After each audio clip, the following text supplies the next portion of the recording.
नमस्कार, मेरा नाम है गौरव श्रीवास्तव और मैं हूं बिहार के कैमूर जनपद में चैनपुर विधानसभा क्षेत्र में, जहां से प्रत्याशी आरजेडी के प्रत्याशी हैं ब्रजकिशोर बिंद जी, और लगातार जनता के बीच में जा रहे हैं और अपनी बात को रख रहे हैं, लोगों को बता रहे हैं कि किस तरीके से आने वाले समय में पार्टी विकास के क्या काम करेगी।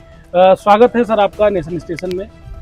किस तरीके से पार्टी जो है अपने विकास की जो भी भूमिका को बना रही है। कल आए थे तेजस्वी यादव जी, उन्होंने भी कहा कि रोटी रोजगार और पलायन बिहार की पलायन को रोकेंगे, तो इसको किस तरीके से आप देखते हैं? कि सबसे पहले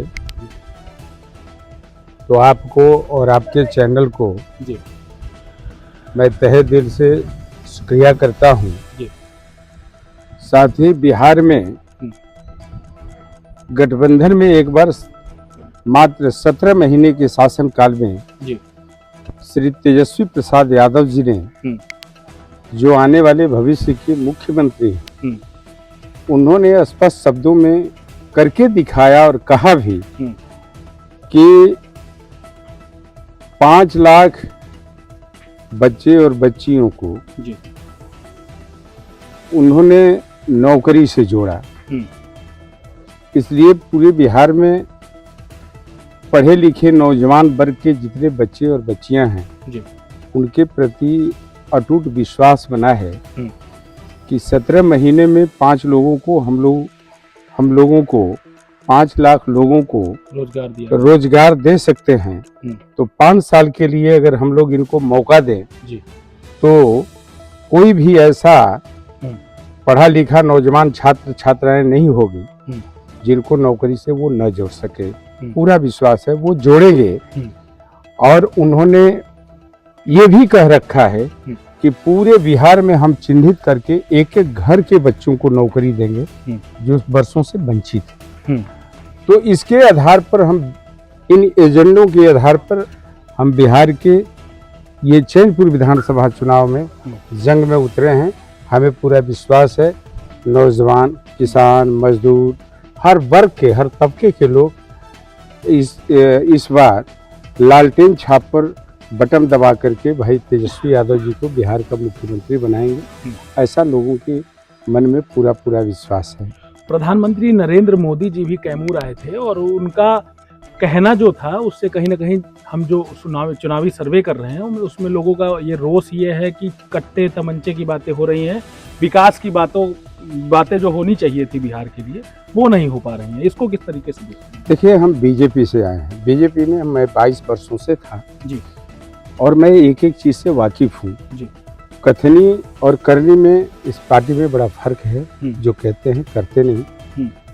अन्य राज्यों में ये लोग जाते हैं, जैसे हो गया ये जहाँ के गुजरात से आते हैं ये लोग, अन्य राज्यों में विकास की बात करते हैं और बिहार में आने के बाद केवल वही ट्रेन और रोजगार की बात ये लोग नहीं करते। ये स्पष्ट तौर से जाहिर है।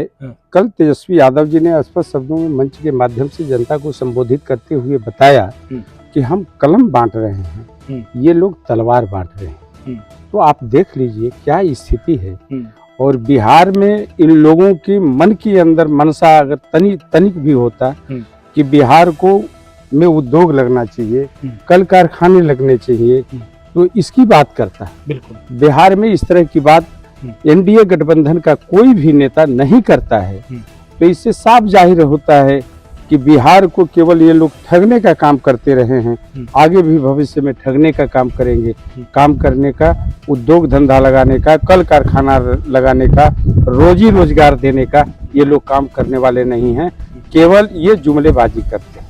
अच्छा, अगर बिहार में सरकार बनती है और आरजेडी की मान लीजिए बनती है, तो पलायन किस तरीके से, क्योंकि पलायन बिहार के लिए बहुत बड़ा मुद्दा है और अनेक प्रदेशों में यहाँ के युवा जाकर के अपना श्रम देते हैं और रोजगार करते हैं, तो इसको कैसे रोक पाएंगे? देखिए, बहुत ऐसा चीज है, करने का हुनर चाहिए।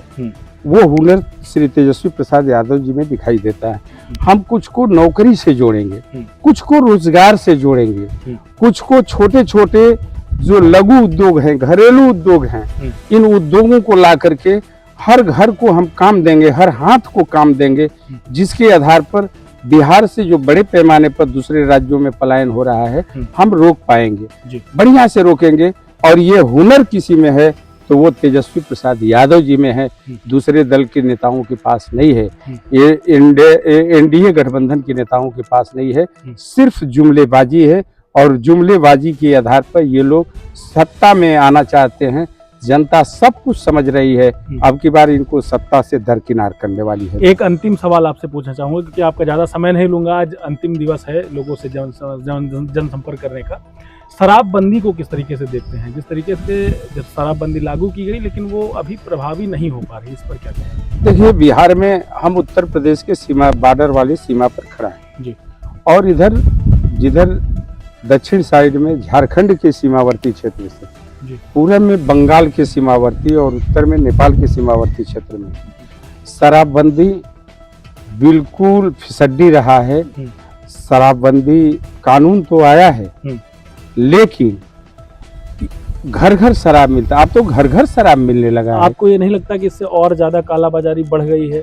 देखिए, इससे कालाबाजारी ही नहीं बढ़ी, कालाबाजारी के अलावा जो पढ़ने वाले छात्र हैं, जिस छात्रों को एक तरह से कहिए और यहाँ के बिहार के लोगों को ये लग रहा है कि शराब बेचने से ही काफी फायदा होने वाला है, तो उस ऑटोमेटिक उनका खिंचाव उधर जाता है और बिहार के लोग इसमें लग करके इस धंधे को चालू रखे हैं। मिसगाइड भी हो रहे हैं और एक तरह से कहिए तो वो इस तरह से दिग्भ्रमित हो गए हैं, केवल आर्थिक सरकार को भी क्षति होने के चलते। और सरकार को जो रेवेन्यू मिलना चाहिए था, जो आमदनी होनी चाहिए थे, हमको लगता है कि 24,000 करोड़ रुपए पिछली बार था, अब तो उसका रेवेन्यू बढ़कर के 40,000 करोड़ रुपए होना चाहिए, वो भी सरकार को नहीं मिल पा रहे हैं, जिससे बिहार को बड़ा घाटा हो रहा है। बिहार को आगे बढ़ने में जो आर्थिक मदद मिलना चाहिए वो नहीं मिल पा रहा है। यहाँ तक कि हम लोग ये बिहार में बहुत ऐसे जंगल हैं, पहाड़ हैं खनन विभाग के अंदर, जो जिसका हम उपयोग कर सकते हैं बिहार के विकास के लिए, रोड, गली नली और इंफ्रास्ट्रक्चर के लिए, मकान वगैरह, वो काम हमें झारखंड से गिट्टी बालू लाना पड़ता है, गिट्टी लाना पड़ता है, कभी उत्तर प्रदेश से लाना पड़ता है। जो रेवेन्यू बिहार को मिलना चाहिए वो रेवेन्यू बिहार से बाहर चला जाता है, इससे बिहार को आर्थिक क्षति होती है। तो इस आर्थिक क्षति की भरपाई हम लोग कहीं से नहीं कर पा रहे हैं।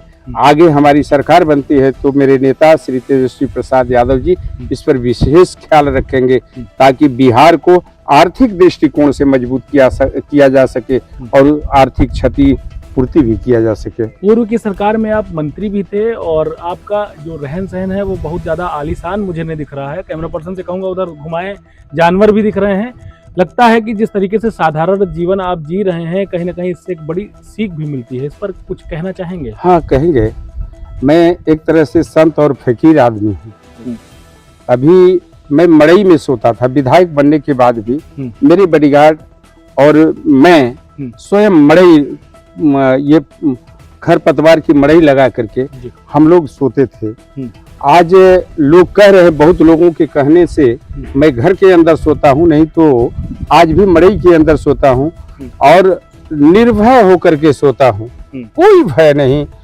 एकदम साधारण वातावरण में मैंने अपना जीवन गुजारा है। पढ़ाई से लेके, चूंकि मेरे पिताजी मजदूर थे, मैं भी मजदूरी करके पढ़ा, मैं भी बीपीएससी क्वालिफाइड किया, लेकिन जो ये भाई रिटेन तो मैंने निकाला, लेकिन वाइवा में कुछ अंक से मात्र 3 नंबर से पीछे रह गया, जिसकी वजह से उधर नहीं जा सका। तो मैंने समझा कि अब political power is the key, social progress political की इज द मास्टर की। इसको समझ करके सामाजिक सेवा की भावना से मैंने उधर से छोड़ा और सामाजिक सेवा में लगा। तो सामाजिक सेवा में मैं पैदल भी चलता हूँ, गांव-गांव जाता हूँ और साधारण जिंदगी, और मेरे परिवार के बच्चे भी साधारण जिंदगी व्यतीत करते हैं। कोई लाह लश्कर दुनिया जहां से हमें कोई मतलब नहीं। आगे भी भविष्य में अगर बिहार, ये चैनपुर की जनता मुझे मौका देती है तो वही साधारण जीवन व्यतीत करके समाज की सेवा करने में हमेशा लगा रहूंगा। दर्शकों से क्या अपील करना चाहेंगे? दर्शकों से मैं यही अपील करना चाहता हूँ कि बिहार बदलाव के मूड में है। एक एक वोट लालटेन छाप पर बटन दबा करके भाई तेजस्वी यादव जी पर आप विश्वास तो जगा है और विश्वास करते हुए एक एक वोट लालटेन छाप पर बटन दबा करके भाई तेजस्वी यादव जी को बिहार का मुख्यमंत्री बनाएंगे और अपने भाई को सेवा करने का अवसर प्रदान करेंगे। बहुत बहुत शुक्रिया। बहुत बहुत धन्यवाद नेशनल स्टेशन से बात करने के लिए। तो ये थे ब्रजकिशोर बिंद जी और ये चैनपुर विधानसभा क्षेत्र से प्रत्याशी हैं आरजेडी के। और कल यहाँ पर मतदान होना है और 14 तारीख को यह भी निर्धारित हो जाएगा कि कौन सरकार में आ रहा है और कौन सरकार 30,000 वोट हमारा बढ़ा। कैमूर के चैनपुर विधानसभा क्षेत्र से कैमरा पर्सन शुभम के साथ गौरव श्रीवास्तव, नेशन स्टेशन।